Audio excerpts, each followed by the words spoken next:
and things like that. That is not my business. That's a red You have flag. no right Right. to tell those people's business to me.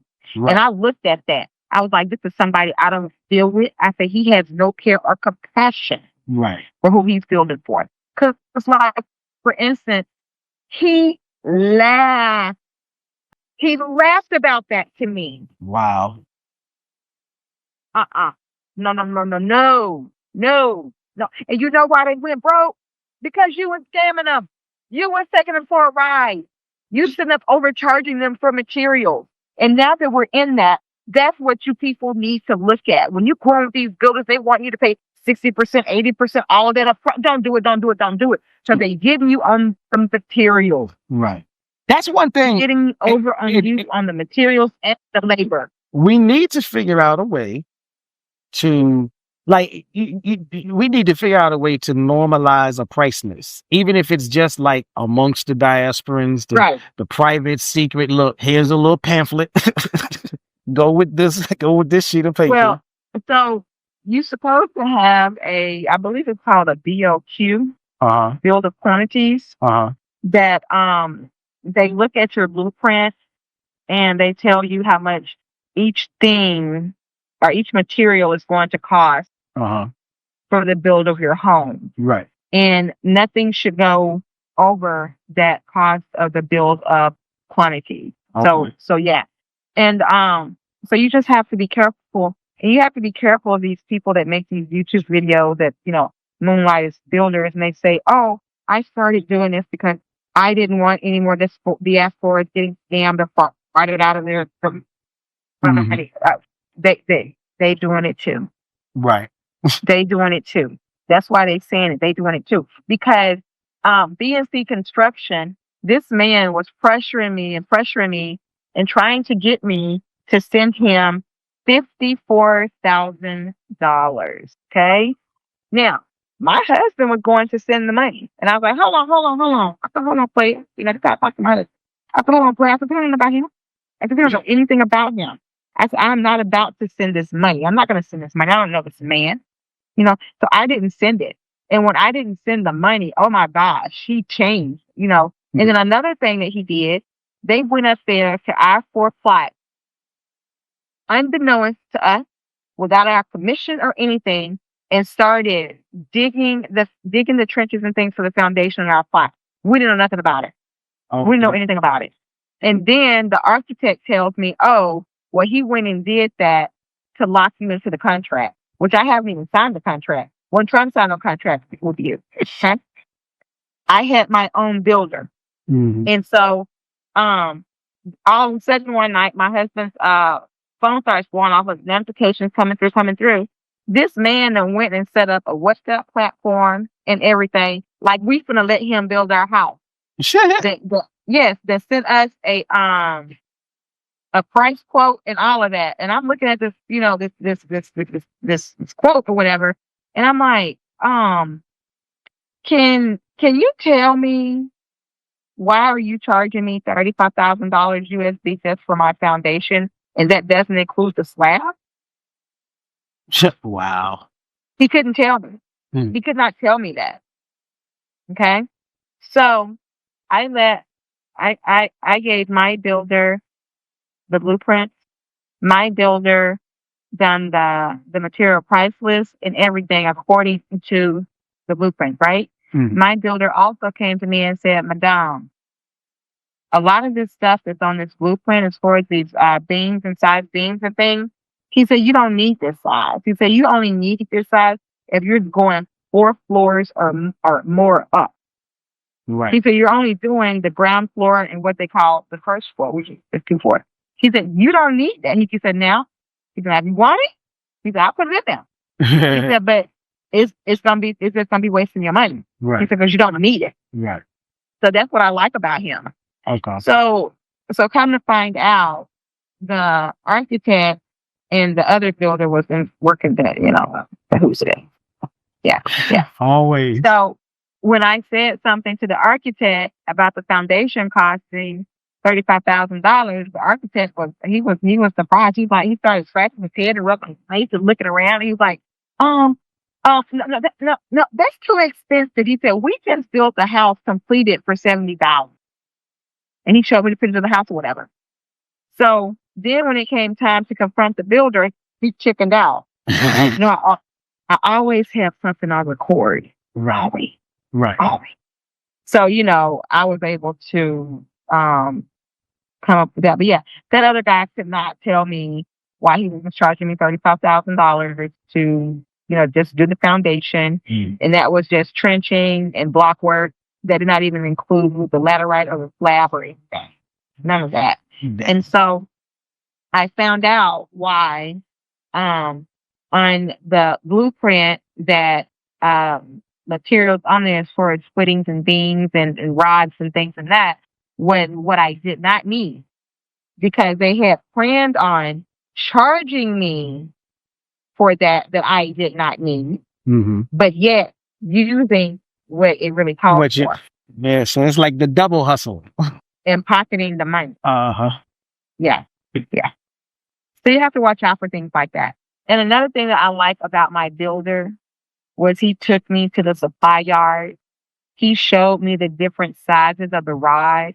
He said, I want you to know what's what. Right. So can't nobody get over on you. Right. So he showed me everything. And I love that about him. See, that's what I'm saying. Like you amidst all of the criminal behavior and the lack of integrity, grace of God, the universe, ancestors, what have you, always try to like put somebody in your path that sort of, looks out for you, give you the knowledge that you need. And it's like, okay, now I don't know if this is how you feel, is how I'm thinking about it. It's like amidst all of the drama that can come with wanting to go back to the motherland and wanting to move and set up in Ghana, it's like, okay, but there's always this, okay, I got you. The universe is still like, oh, here's the curveball that's going to keep you afloat. And so it's like, okay, ultimately there's still something, because like you said, you got to the point where you were like, I'm out of here, but then you had the revelation, I don't want to leave. So it's like one of the questions that I was going to ask was, let me see how do you make peace with loving Ghana and still being frustrated by all of the shenanigans at the same time? So the way I'm hoping to take care of that is with the build of this home. Right. I feel like, okay, when I'm inside of this house, it's the way I want it. It's going to basically be just like a house in the United States on the inside. Everything is coming from the U.S. It's going to be in there. So I feel like once I'm in that home, I'm in my home. I'm in my space. Right. I don't have to deal with what's going on around me. I'm going to have my own farm animals. I'm going to have my own orchard. I'm going to have my herb garden. I'm going to have my vegetable garden. I'm going to have all of that. So I really will not need to leave off my property. I'm going to have fish ponds installed so I can raise my own fish. Okay. All of that. Okay. So basically, when I need to grocery shop, all I got to do is go out back. Okay. So I'm hoping when all of that gets done and I'm there, I'll be able to deal with it. But now, I'm not there right now. I'm in the U.S. But before I left, like whenever I would have to go out, I always knew it was going to be some mess. Right? Because people are just, they make you want to knock them in the head. So one day, I'm on 100, I'm frustrated, I'm upset, I'm, talking real foul to people and everything. And so my husband tells me, he say, baby, before I leave to go and deal with these people, I take 2 Clonopins before I leave out the house. Oh, damn. I said, because I have been wondering the whole time why he would be so calm and cool and relaxed and at ease. I'm over here going off, blowing my wig out and everything. And he just all stable. And I was like, wow. Now you tell me. But that he said that's what he has to do to cope with that. Yeah. That's interesting. I sort of get it. I sort of don't get it, but it sort of like makes me want to double back on the question. Like, so what is it about either Ghana or Africa in general that still resonates where it's like, cause it still seems like, again, amidst all of that drama, you're still moving forward with the plan to go there, Okay. like, cause I get a lot of people saying, at the first sign of the drama, I'm getting back on the plane. Fuck this. I'll just stay in America. Yeah, I can answer that. Because there's been times like, what was it? I think it was December 2022. Mhm. We all actually left Ghana and came back here. I think we were here maybe a month, maybe. Mhm. And we were like, man, forget this. We gotta go back to Ghana. See, and that's what like some of my friends, like I got one friend in particular, when they go to Africa, they will go for like 6 months. Somewhere in that fifth or sixth month, they hit a brick wall and they'll say, that's it. I'm going back. Yeah. But within 3 weeks to a month of coming back, they be like, oh, what the hell did I just do? And they back on the airplane again. What it is, you just need resets, okay? Mhm. You need mental reset from Ghana or any other country over there in Africa, as well as you need mental resets from the US. From the US. So when I am in Ghana, I am at peace. Okay. Right. Okay. When I am in any country in Africa, I am at peace.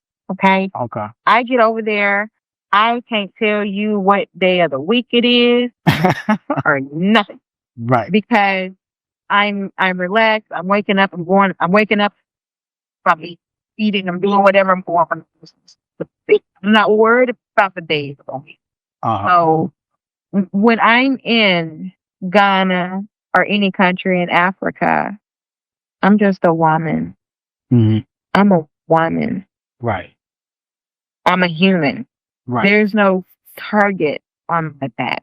I don't have to look around my shoulder or worry about, the pale face coming along. I don't have to worry about no racist person saying nothing to me or doing anything like that, because even though we are amongst the descendants of the people that sold our people, I'm at peace. Right. I feel you I'm there. at peace. I feel you there because that's the thing. Sometimes I have a hard time trying to even articulate it because like I've had the experiences I've had are small in comparison to like, the building and contracting things that you've described. But I've had those moments where I'm like, I reach these little frustration levels and I'm like, how is it that you don't understand what it is that I'm talking about? But it's like, there is this overarching piece that just sits there and it's just like, yeah, but bro, you're not under Uncle Sam's wing right now. And like, I'll just sit on the sofa. Right. When I was just there, I had this little exchange with person I came with or whatnot, and I'm like, they were really ready to just hightail it back, and I was just like, if nothing else goes right while I'm here, I'm just gonna sit on the sofa. Yeah. I'm not rushing to get back to the States, and that's all I can articulate. So yeah, it is a strange thing. I mean, it's like, right. It's like when I'm in Ghana, I get these instances where, I'm saying, I want to go back to the US. I want to be in the US. I want to go to my country, right? It's like it's something that I'm yearning for, something that I'm missing here in the US. Then I get over here to the US, a few weeks pass. I'm like, what? I don't like it here. Right. I want to go back to Ghana. Right. So I go back to Ghana. So it's maybe if we weren't born in this country and, raised in this country, it wouldn't be like that. But that's just how it is. I mean, at least here, even though there's a lot of racism and crazy stuff like that, this is an organized country. believe it or not, the infrastructure is together. Right. And I like that because I remember when we were here, and I think it was a smoke detector or something that made a noise. We thought the power had went out, and we jumped up.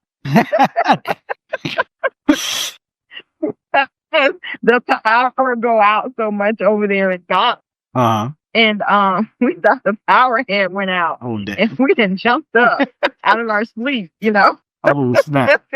How on edge we be about the power over there in Ghana. Yeah. But I remember when I was there getting my passport before I left, and I had done my application and everything, and it told me where to go for my interview.